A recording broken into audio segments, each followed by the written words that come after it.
Assalamualaikum warahmatullahi wabarakatuh. Kawan, sebelum Anda memulai aktivitas hari, kita ikuti kajian syarat hikmah Dialog Fajar. Assalamualaikum warahmatullahi wabarakatuh. Alhamdulillahirrabbilalamin. Saya Fitriana Ayu, kawan. Pagi hari ini bisa kembali menyapa Anda lewat program Dialog Fajar. Semoga semuanya dalam keadaan sehat, dalam keadaan yang siap menjalani aktivitas, dan tentunya sudah bersyukur alhamdulillah pagi hari ini kembali diberi kesempatan oleh Allah untuk menikmati udara sejuk, kembali bisa melakukan aktivitas dan juga menyapa saudara, keluarga, anak, istri dengan keadaan yang insya Allah lebih bahagia, begitu ya. Amin, amin ya robbal alamin. Bahagia pula juga kawan untuk kami dan kita semuanya. Alhamdulillah pagi hari ini ketemu dengan Ustadz Muhammad Toha Mahsun dari Pesantren Al-Quran Nurul Falah Surabaya. Assalamualaikum Ustadz Toha. Waalaikumsalam warahmatullahi wabarakatuh, Mbak Ayu. Alhamdulillahirrabbilalamin. Sehat Ustadz ya? Ya Alhamdulillah Mbak Ayu. Mbak Ayu gimana?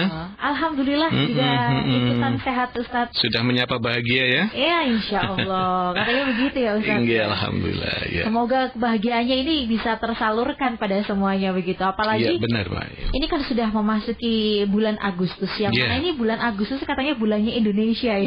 Indonesia. Iya, yang tentunya bulannya kita semua, bulannya bangsa ini yang ada anjuran kita itu supaya bangga dengan Indonesia begitu Ustaz. Cinta tanah air.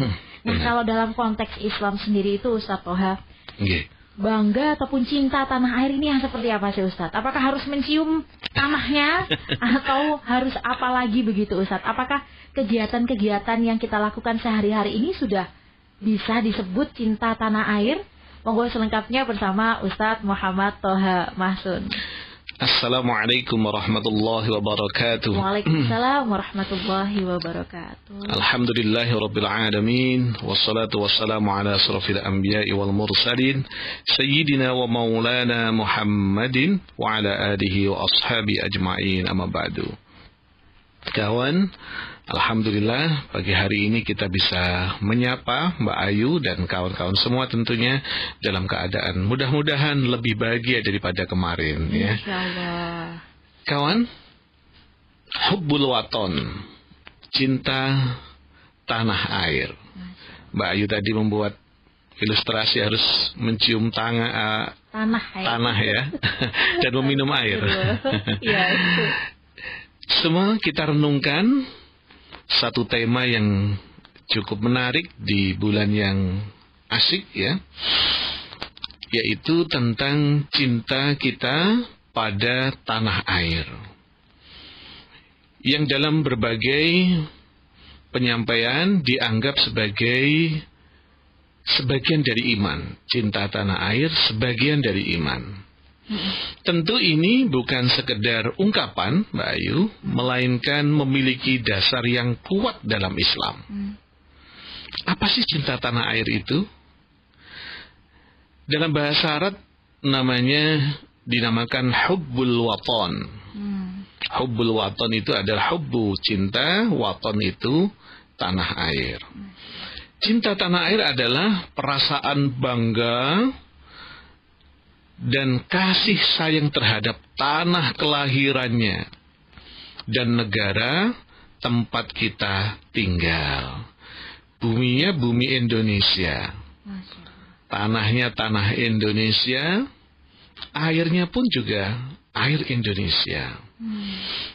Ini adalah bentuk syukur kita kepada Allah Subhanahu wa Ta'ala atas anugerah tempat yang aman, yang damai untuk tempat tinggal kita, untuk berkembang bersama, untuk berkreasi bersama dengan keluarga tercinta khususnya.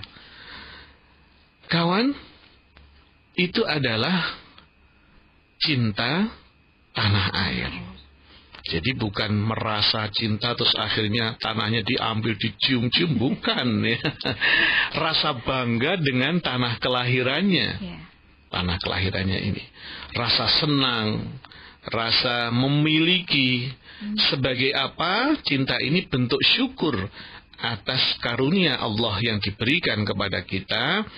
Tanahnya ini anugerah dari Allah yang aman, damai, untuk sebagai tempat tinggal dan berkembang.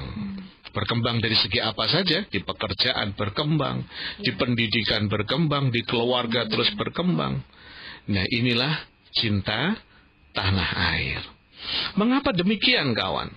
Kok penting di Islam itu gitu loh ya? Iya. Kenapa harus seperti itu? Ketika kita mempertanyakan mengapa, kawan, kita perlu melihat perilaku Nabi Muhammad sallallahu alaihi wasallam. Dalam sebuah hadis yang diriwayatkan oleh Imam Ahmad, ketika Rasulullah harus meninggalkan Makkah, maka kita ketahui bersama adalah tanah kelahiran Nabi Muhammad. Nabi Muhammad berdoa ketika mau memasuki kota Madinah, beliau berdoa, Allahumma Habib ilainal madinata kahubbina makkata au asyadda. Yang artinya, ya Allah, jadikanlah kami mencintai Madinah Al-Munawwarah sebagaimana kami mencintai Makkah atau lebih dari itu. Riwayat Imam Ahmad. Kawan, hadis ini memberikan pelajaran kepada kita semuanya. Betapa cintanya, betapa ingatnya Nabi Muhammad Makkah sebagai tanah kelahirannya. Beliau di sana berpikir mengembangkan diri, mengembangkan dakwahnya. Keluarganya sudah berkembang dengan pengorbanan yang sangat besar. Nabi Muhammad diperintah oleh Allah untuk berhijrah ke Madinah. Tentunya berat, Mbak Ayu ya. Iya. Tempat tinggal dari kecil kelahirannya Nabi di Makkah, harus menuju ke Madinah. Maka Nabi Muhammad berdoa, mudah-mudahan saya mencintai Madinah seperti hanya saya mencintai Makkah. Hadis ini menunjukkan bagaimana Rasulullah memiliki keterikatan emosional yang sangat dalam dengan tanah kelahirannya, yaitu kota Makkah. Lalu Nabi Muhammad memohon kepada Allah mudah-mudahan juga diberikan cinta yang sama, yaitu di kota Madinah. Kawan, memiliki rasa cinta terhadap tanah kelahiran atau tempat tinggal adalah hal yang penting dalam perspektif Islam. Tentunya kita semuanya sebagai individu, sebagai orang yang berkebangsaan Indonesia, Muslim, diharapkan memiliki cinta dan kepedulian terhadap tanah air ini. Sebagaimana bagian dari umat yang beriman, mencintai dan menjaga tanah air. Itu kewajiban kita.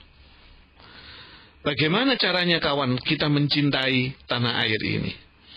Kira-kira implementasinya bagaimana? Yang pertama, menjaga keberagaman dan persatuan. Sangat penting ini, Mbak Ayu. Kita itu di Indonesia yang penuh dengan keberagaman, ya. Bagaimana kita menghormati keberagaman tersebut, menjaga keberagaman tersebut, menjaga persatuan ini sangat penting sekali. Maka tidak heran, kawan, banyak negara-negara lain yang heran dengan Indonesia. Loh, Indonesia ini sukunya banyak sekali. Bahkan bahasa di Surabaya khususnya ada berapa bahasa ini? Sangat banyak sekali. Bahasa Surabaya Barat, Utara, Timur beda loh. Beda sudah. Betul. Sangat kaya Indonesia. Ya Allah. Maka kita diperintah oleh Allah, silakan nanti disimak di rumah masing-masing ya.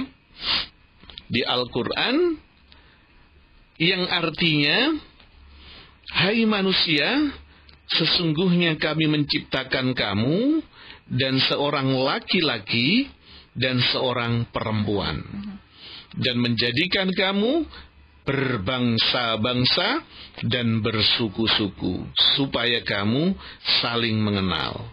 Sesungguhnya orang yang paling mulia di antara kamu di sisi Allah ialah orang yang paling bertakwa di antara kamu. Sesungguhnya Allah Maha mengetahui lagi Maha mengenal. Kawan, ayo bareng-bareng. Ini tanah air kita, berdiri dengan berbagai macam suku, agama, budaya, ya. Dengan menjaga persatuan kita menunjukkan kecintaan terhadap anugerah kemajemukan yang dianugerahkan oleh Allah kepada kita semua. Maka ayat ini sudah benar, sudah mendorong kepada kita untuk sama-sama memberikan hormat kepada sesama. Masalah agama ya masing-masing silahkan. Tapi keberagaman ini sebagai bentuk untuk saling kita mengenal, lita'arafu. Maka kawan, kalau kita beda-beda pendapat suatu misal, ya sudah wajar lah ya. Wong manusia itu kan sama, kelihatannya harus sama, tapi kan memiliki karakter yang berbeda-beda. Ya kita harus menghormati. Kalau memang dalam musyawarah suatu misal, ternyata pendapatnya nggak dipakai, ya kan memang malu ya mungkin ya. Tapi karena Islam mengajarkan saling menghormati untuk saling mengenal, biar kita memperkaya hasanah keilmuan kita, kita menghormati. Itulah bentuk kedewasaan kita bersama. Bukan baper ya Ustaz. Bukan baper. Seperti bahasa beberapa waktu lalu. Betul Bayu. Maka menjaga keberagaman ini dan persatuan Indonesia ini adalah salah satu bentuk kecintaan kita kepada tanah air.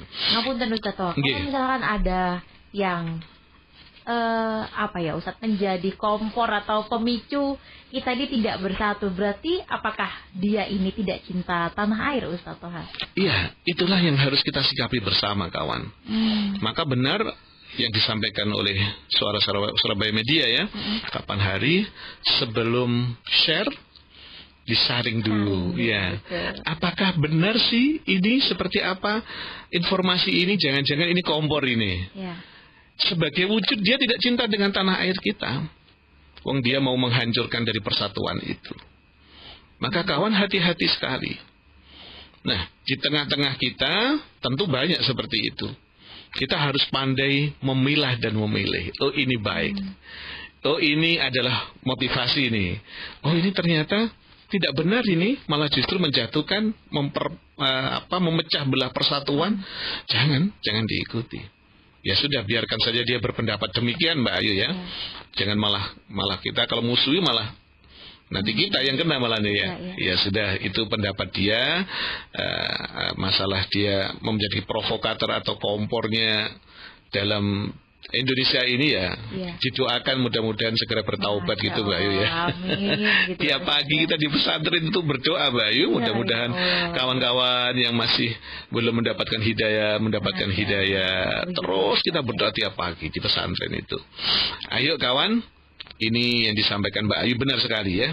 Nomor 2, kita berkontributif positif dalam bentuk kerja, di pendidikan, kita berinovasi ya. Setiap langkah yang kita ambil untuk menunjukkan kepada negara atas apa yang kita berikan kepada negara ini. Oh, kalau saya bekerja ya sungguh-sungguh.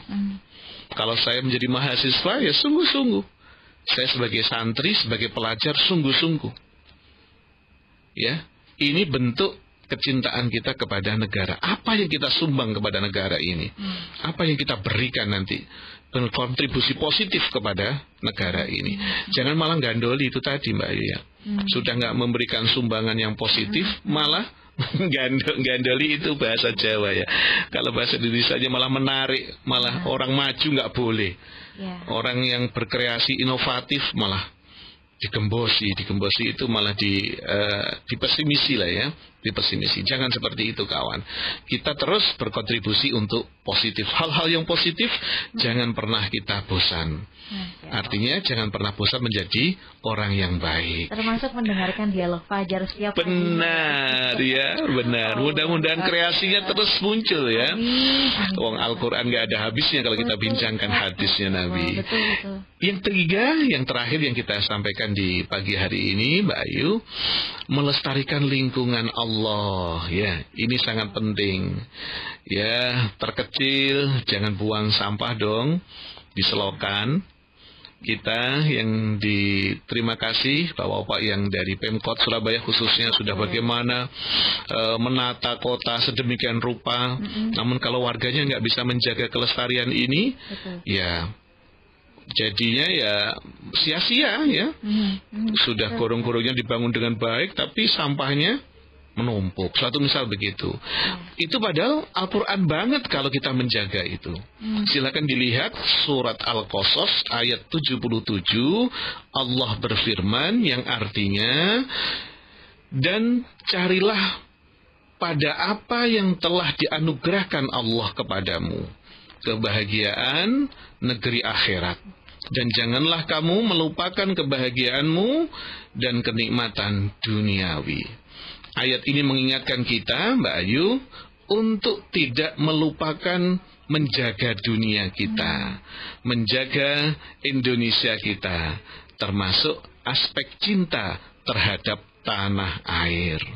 Kawan, terakhir saya mengajak kepada seluruh pendengar Suara Surabaya khususnya untuk mengimplementasikan cinta tanah air ini dalam kehidupan kita sehari-hari sebagai wujud nyata dari iman kita kepada Allah Subhanahu wa Ta'ala. Mudah-mudahan Allah senantiasa melimpahkan rahmatnya kepada kita, menjaga Indonesia ini, menjaga tanah air ini, juga kita juga terus menjaga Indonesia kita tercinta dari bahaya apapun. Terima kasih Mbak Ayu. Sama-sama. Ya.